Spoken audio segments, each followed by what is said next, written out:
제 나이가 올해 52입니다. 아니네요. 지난주에 한 살이 줄었네요. 우리 대통령님께서 한 살을 선물로 우리 모두에게 주셨죠. 나이라는 게 그냥 숫자에 불과할지 모르겠지만 50이 넘을 즈음에 여러 감정들이 교차하더라고요. 처음 느낀 감정은요, 충격이었습니다. 저는 진짜 이상한 얘기 같지만 제가 50이 넘을 것이라는 것은 상상을 해보질 못했습니다. 최소한 청년 때는 이 나이는 그냥 꿈의 숫자였어요. 저하고는 거리가 먼 것이라고 생각했는데 제가 50이 넘었습니다. 충격이었죠.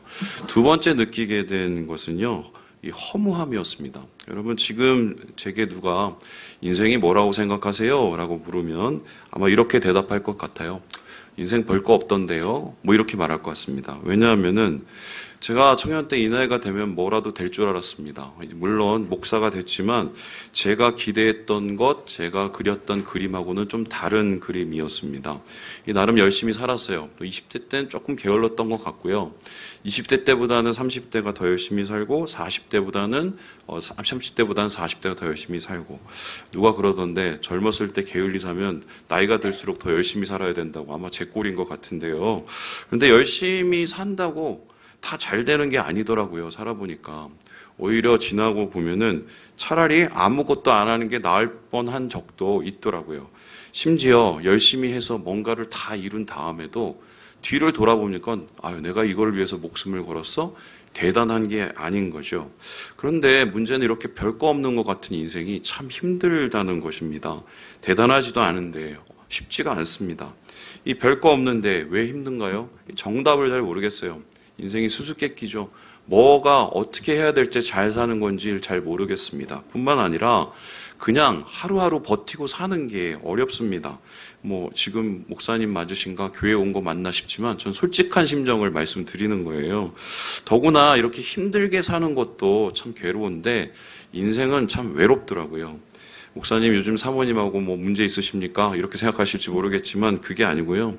요즘같이 제가 평화의 시기를 살아본 적이 없습니다. 그냥 지니까 가정이 평화로워지던데, 정직하게 제가 말씀드리자면은 아내가 있어도 자식이 있어도 가족이 있어도 혼자인 것 같은 순간이 문득문득 다가옵니다.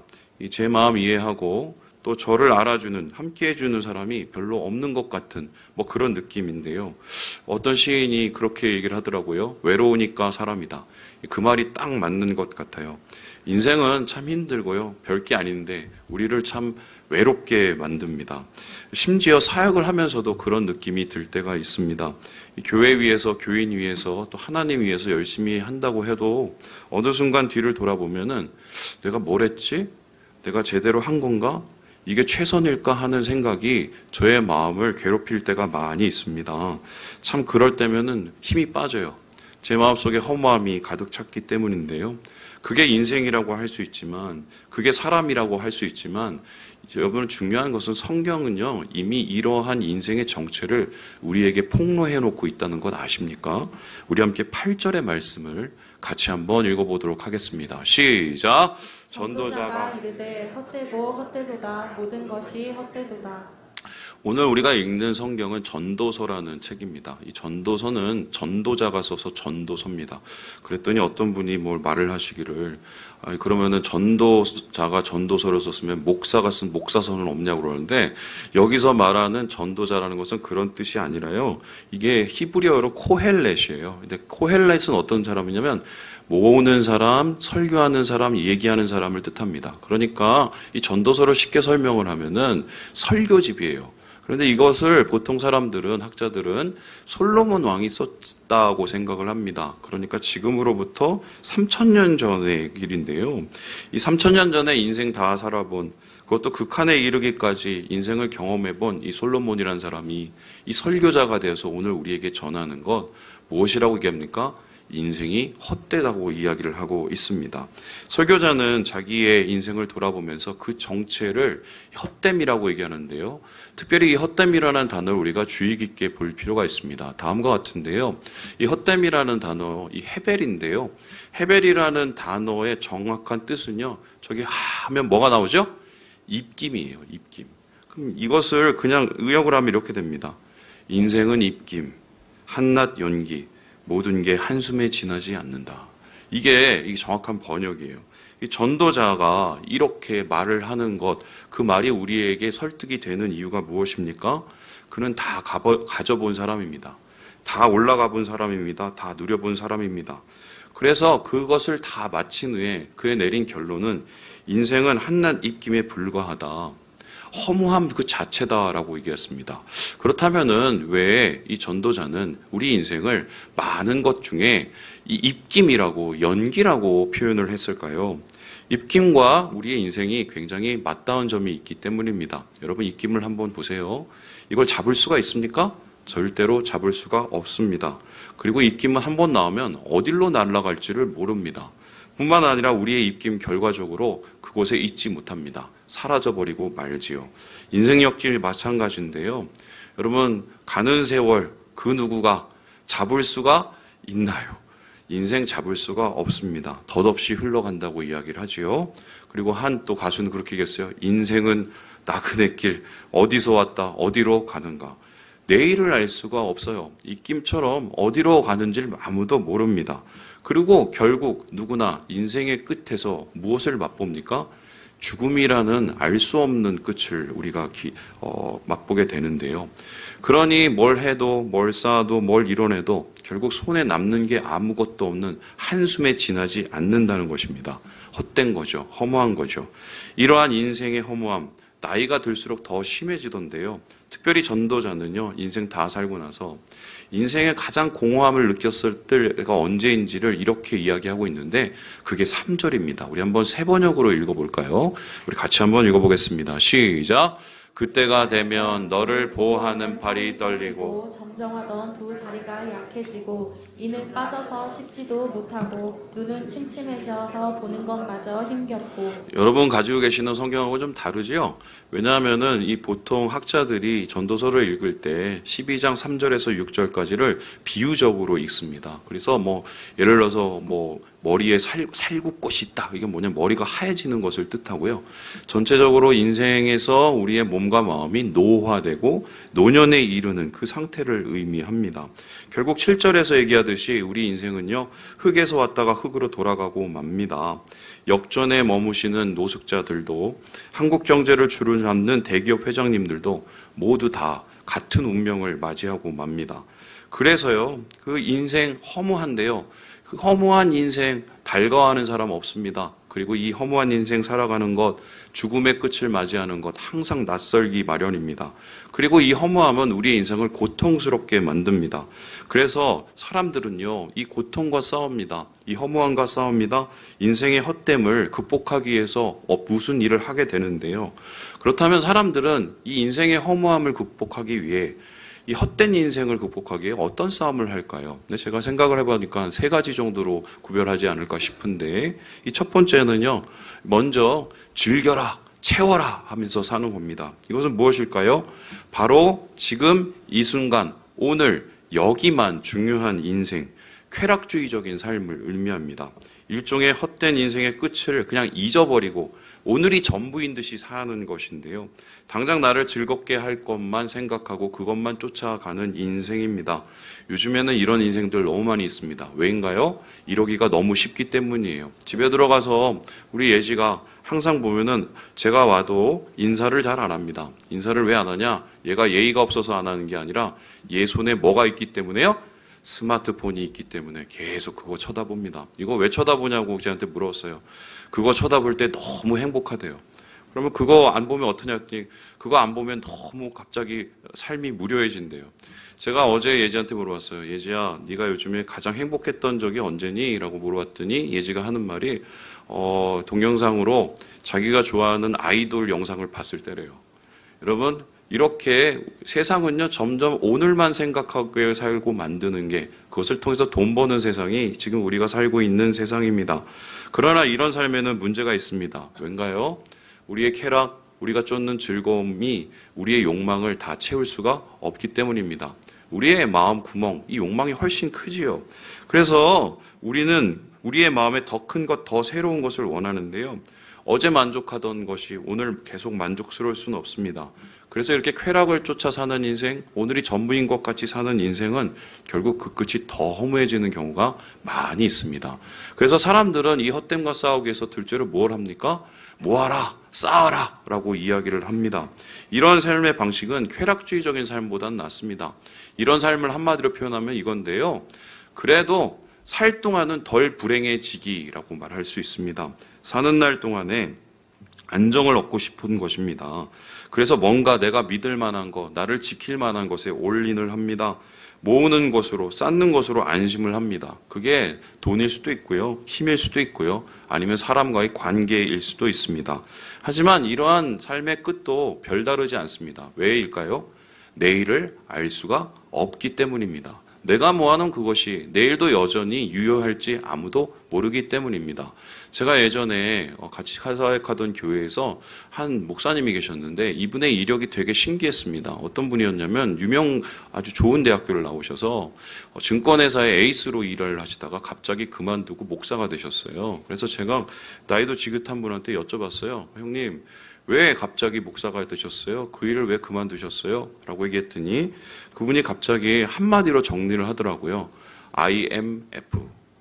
그때까지 잘 지내고 그때까지 잘 나가던 증권, 자기가 가진 주식이 전혀 경험해보지 못한 예상치 못한 상황을 만났습니다. 다 무너진 거죠. 했던 대로 해도 열심히 해도 안 되는 것을 경험하게 된 것입니다. 그리고 자신이 열심히 쌓아 올렸던 것, 모아놨던 것이 일시에 다 사라져 버렸다고 하더라고요. 여러분, 이런 예는 주위에 적잖이 났습니다. 인생은 몰라요. 내일을 어떻게 될진 아무도 모릅니다. 그래서 어렵고요. 그래서 이런 헛됨과 싸우는 인생의 끝이 안 좋을 수 있다는 것입니다. 그래서 마지막으로 좀 뭔가 대안을 찾는데요. 그 대안이 뭐냐면 세워라, 남겨라 라고 하는 겁니다. 허무함을 인정합니다. 인생의 끝이 사라지는 것도 인정합니다. 그래서 자기의 인생에 뭔가 점이라도 하나 남길 만한 것을 찾습니다. 여러분, 이런 사람들은요, 대부분 힘이 있는 사람들입니다. 생각을 해보세요. 이 애굽의 바라오는요, 죽기 전에 항상 뭐를 만들었습니다. 뭐죠? 엄청나게 큰 피라미드를 만들었습니다. 왜요? 그 속에서 영혼을 꿈꾸기 위해서였죠. 진시 황제는 어떻습니까? 중국 천하를 처음으로 통일하고 나서 계속해서 만든 게 뭐였어요? 만리장성이었어요. 자기의 인생, 자기의 후세에 남기고 싶었던 것이지요. 아니면은 이름을 남기기 위해서 마지막까지 남다른 열정을 나타내시는 분들이 있습니다. 그래서요, 이런 열정, 앞에서 두 가지의 모습보다는 가치로운 것이라고 할 수 있겠지만 문제가 있어요. 시간 앞에선 장사가 없다는 거예요. 제가 목회를 하면서 제일 두려운 게 뭐냐면 제 목회 인생 마지막에 건축하는 겁니다. 절대로 그러지는 않았으면 좋겠어요. 제가 아시는 분들 중에 거의 은퇴 앞두고 나서 한 3년, 4년도 안 됐는데 안 남았는데 열심히 몇십억짜리, 몇백억짜리 건축을 하시는 목사님들 봤습니다. 저는 무슨 정신에 저러는지 잘 모르겠어요. 제가 생각을 할 때는 아마 자기의 사라지는 것에 대한 두려움이 그렇게 만든 것이 아닐까 싶은데요. 여러분, 이러한 노력 가상하지만 결과적으로 시간의 장벽 앞에서는 아무것도 아니게 무너지는 것이 바로 인생입니다. 그러면 이젠 좀 더 현명한 방법을 택해야 되지 않을까요? 이 문제를 우리가 해결하는 것이 아니라 성경에 물어보는 것입니다. 하나님 앞에 진중하게 가지고 나아가는 것입니다. 하나님 모든 것을 주관하신다고 하는데 우리가 이렇게 허무하게 살고 있는데 이 허무에 대해서 뭐라고 대답하실지를 물어보는 것입니다. 하나님께서 이 문제를 우리에게 남기셨다면 분명히 이 허무함 속에서 우리를 버려두는 이유가 있을 텐데요. 그러면 왜 하나님은 우리를 이렇게 허무함 속에 남겨놓은 것일까? 여기에 대해서 이 서창희 목사님이 이렇게 이야기를 하더라고요. 같이 한번 읽어보도록 하겠습니다. 시작! 하나님이 삶의 여러 영역 속에서 좀 더 진지하게 머물러야 합니다. 머무름이 없는 허무는 허무로 끝납니다. 하지만 충분한 머무름을 통한 허무는 삶의 새로운 시각을 선사합니다. 하나님께서는 분명히 허무를 벗어나게 하실 것입니다. 하나님께서 그냥 아무 의미 없이 우리에게 그런 것을 던져놓지 않는다는 것입니다. 하나님께서 우리에게 뭔가를 주실 때는 거기에 대한 분명한 이유가 있어요. 인생을 이렇게 허무하게 만드신 이유, 허무함에 굴복하게 하시는 이유는요, 그 허물을 통해서 우리를 머무르게 하시려는 거예요. 머무르게 하셔서 그 허무 가운데 진짜 허무하지 않는 것을 찾게 하기 위해서 하나님이 그러셨다는 겁니다. 잠시 잠깐의 만족이 아니라 좀 더 오랜, 좀 더 온전한 것을 이 허무함 가운데 찾게 하시기 위해서 주님이 그렇게 하셨다는 건데요. 이것은 바로 머무르는 시간, 기다림을 통해서 얻어집니다. 걸음을 멈추면 보이지 않던 것들이 보이지요. 놓쳤던 것, 잊었던 것 보이기 시작합니다. 그리고 무엇이 진짜 중요한지 그 가치를 다시 되새김하게 되는데요. 바로 이런 이유로 하나님께서는요, 우리를 허무함에 내버려 두시는 거고요. 하나님의 백성인 이스라엘 백성도 그렇게 광야에 머물게 하셨다고 말을 하고 있습니다. 우리 함께 신명기 말씀을 같이 한번 읽어보도록 하지요. 시작! 내 하나님 여호와께서 이 40년 동안에 내게 광야길을 걷게 하신 것을 기억하라. 이는 너를 낮추시며 너를 시험하사 내 마음이 어떠한지 그 명령을 지키는지 지키지 않는지 알려 하심이라. 이스라엘 백성들 40년 동안 광야길에 머물렀습니다. 하나님께서 그런데 일부러 그러신 거래요. 그러면 그들이 머물렀던 광야길은 어떤 모습일까요? 이 다음과 같은데 보세요. 아무것도 없어요. 집불도 없어요. 하나님께서는 이 길을 몇 년이요? 장장 40년 동안 걷게 하셨습니다. 말 그대로 아무것도 없는 것. 그래서 이곳에서 가면은요, 내게 무엇이 있는지를 정확하게 보게 만듭니다. 그리고 모든 것이 없을 때 무엇이 남는지를 알게 합니다. 한마디로 광야는요, 우리의 기억을 위한 장소입니다. 기억을 의미하는 히브리어 자카르는요, 생각인데요. 우리가 이 생각을 통해서 우리의 삶을 다시 보게 만들기 위해서 하나님께서는 이 광야를 이스라엘에게, 오늘날 우리에게 허락하셨다는 것입니다. 이 생각을 통해서 우리는 다시 봅니다. 확신합니다. 그리고 돌이킵니다. 헛된 세상을 헛되지 않게 살아가는 방법을 다시 한번 찾아보고 기억해냅니다.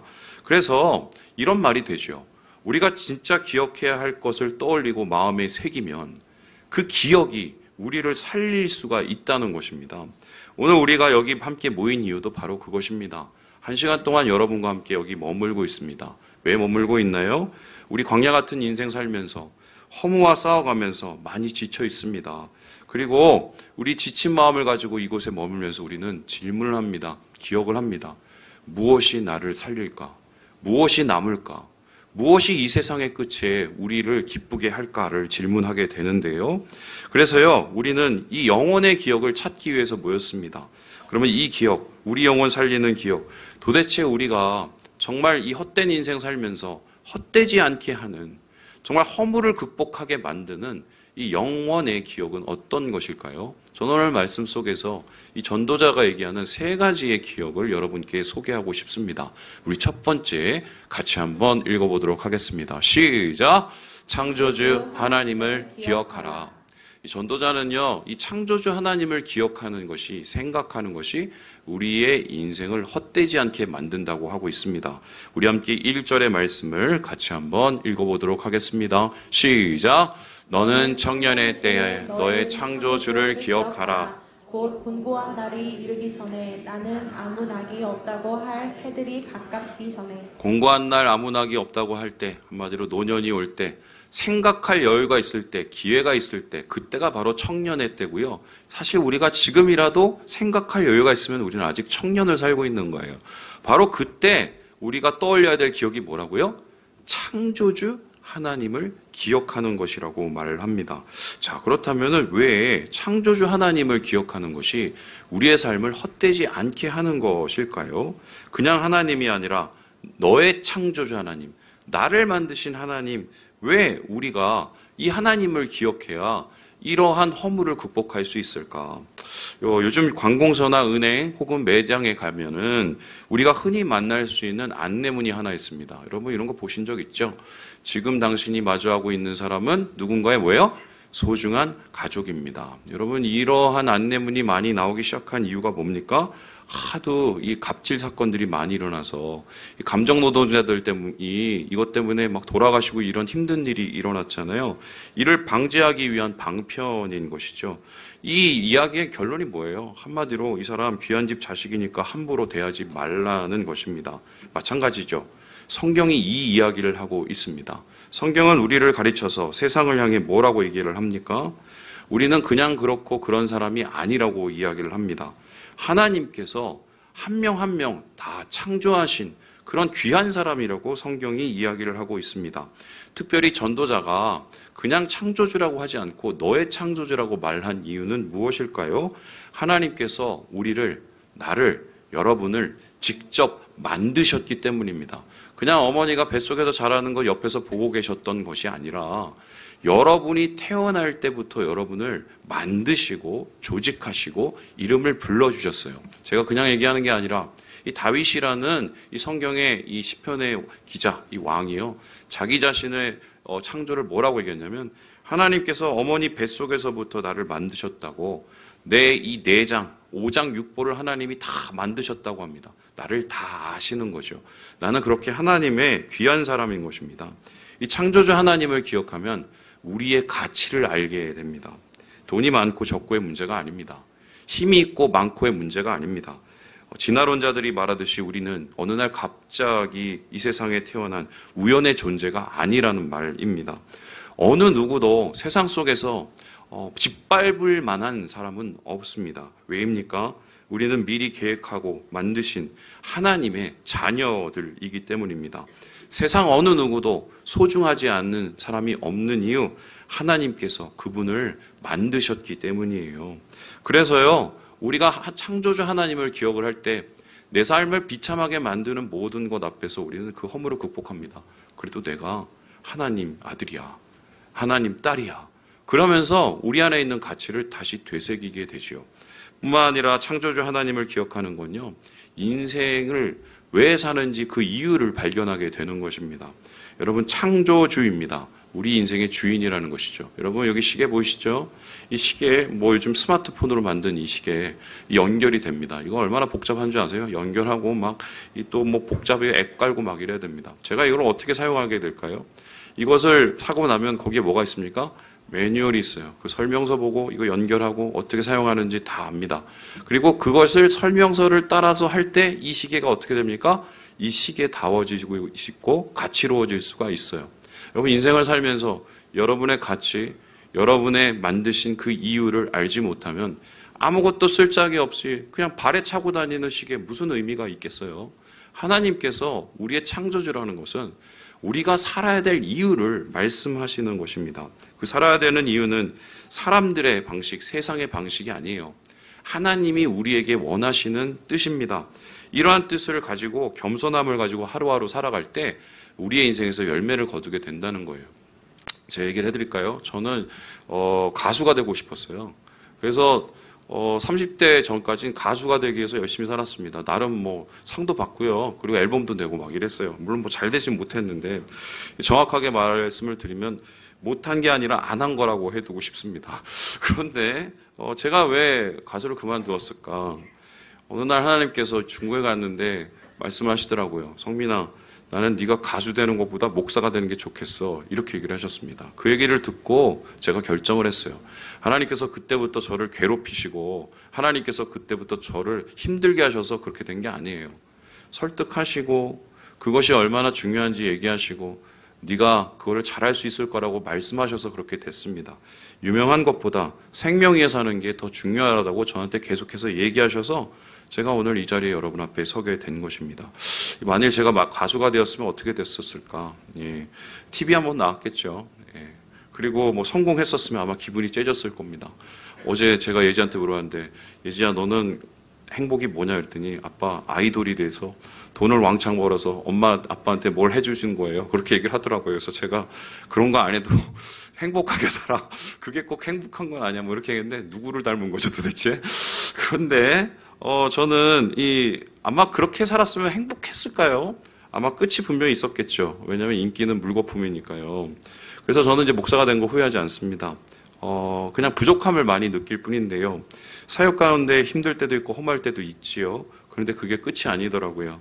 놀라운 것은 하나님이 부족한 사람 사용하셔서 하나님의 일을 하신다는 겁니다. 그리고 이런 작은 일을 통해서 주님께서 기뻐하신다는 것. 그래서 제가 순간순간 넘어지지만 그것 때문에 다시 일어나요. 왜요? 하나님은 저의 창조주이시기 때문이에요. 두 번째로 하나님께서 우리에게 살리는 기억을 하라고 얘기합니다. 그 살리는 기억은 무엇입니까? 우리 같이 한번 읽어보도록 하지요. 시작! 심판자 하나님을 기억하라. 창조주 하나님뿐만이 아니라 심판자 하나님을 기억하는 것이 우리의 인생을 은혜롭게 한다라고 얘기합니다. 우리 함께 14절의 말씀을 읽어보도록 하지요. 시작! 하나님은 모든 행위와 모든 은밀한 일을 선악간에 심판하시리라. 심판자 하나님을 기억한다는 것은 우리의 끝을 생각하는 것입니다. 여러분, 모든 게 끝이 있습니다. 높은 자도 낮은 자도 힘이 있는 자도 무지렁이 같은 자들도 모두 끝이 있습니다. 그것을 향해 달려가고 있습니다. 그런데 이 세상의 끝은 누가 생각하듯 그냥 한 줌의 흙으로 사라지는 것이 아닙니다. 심판이 있습니다. 심판이 뭔가요? 쉽게 말하면 연말정산이에요. 한 해 어떻게 살았는지 정확하게 보게 만들죠. 우리의 인생 어떻게 쌓아놓았는지를 정리할 때가 있다는 것입니다. 하나님께서 심판을 하신 이유는 단순히 상 주고 벌 주기 위해서 그런 게 아닙니다.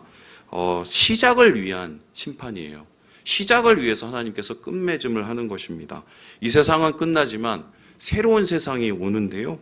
그것을 우리는 하나님 나라, 천국이라고 알고 있습니다. 천국은 세상이 아닙니다.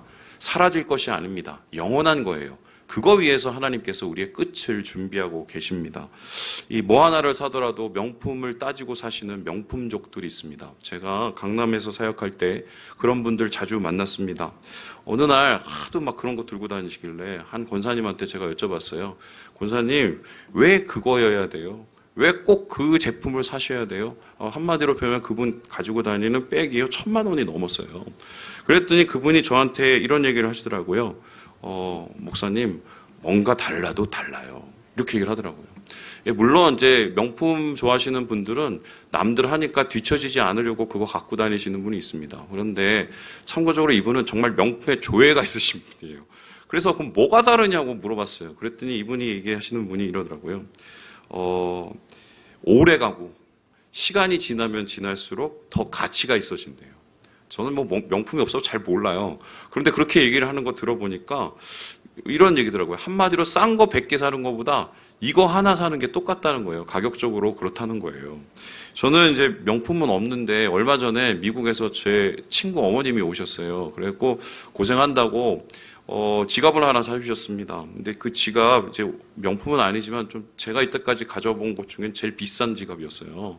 근데 그 지갑을 이제 써보니까 제가 느낀 게 뭐냐면요, 좀 다른 것 같긴 해요. 제가 무슨 뭐 명품 좋아하는 목사가 돼버렸는데 좀 뭔가 달라요. 이게 이 안에 보면은 이 뭔가 한 땀 한 땀 그런 게 있어요. 그리고 뭐가 또 달라지냐면 예전에 그냥 막 들고 다니던 싸구려는 그냥 막 던지고 다녔는데 이거는 함부로 던지질 못하겠더라고요. 그래서 어디 이렇게 잘 놓게 됩니다. 제가 왜 이런 얘기 하시는지 아시죠? 지갑 하나도 이런데 인생은 어떻겠습니까? 여러분 인생 명품 되기 원하지 않으세요? 오늘 하루 지나고 오늘 하루 써버리는 여기가 다 끝인 인생 여러분 살고 싶으세요? 예수 믿는 사람은 신앙이라는 명품을 가지고 살아가는 사람입니다. 이 신앙은요, 이 세상에 제한된 게 아니에요. 영원한 나라 천국 위에서 준비하는 것입니다. 그래서 시간이 갈수록 세상의 끝이 다가올수록 이 신앙은 더 가치를 발휘하게 되는 것이요. 그래서요, 우리가 이 신앙을 갖게 되면 허무에 굴복하지 않습니다. 세상의 끝을 기억하기 때문입니다. 그리고 세상의 끝 속에 있는 새로운 세상을 바라보기 때문입니다.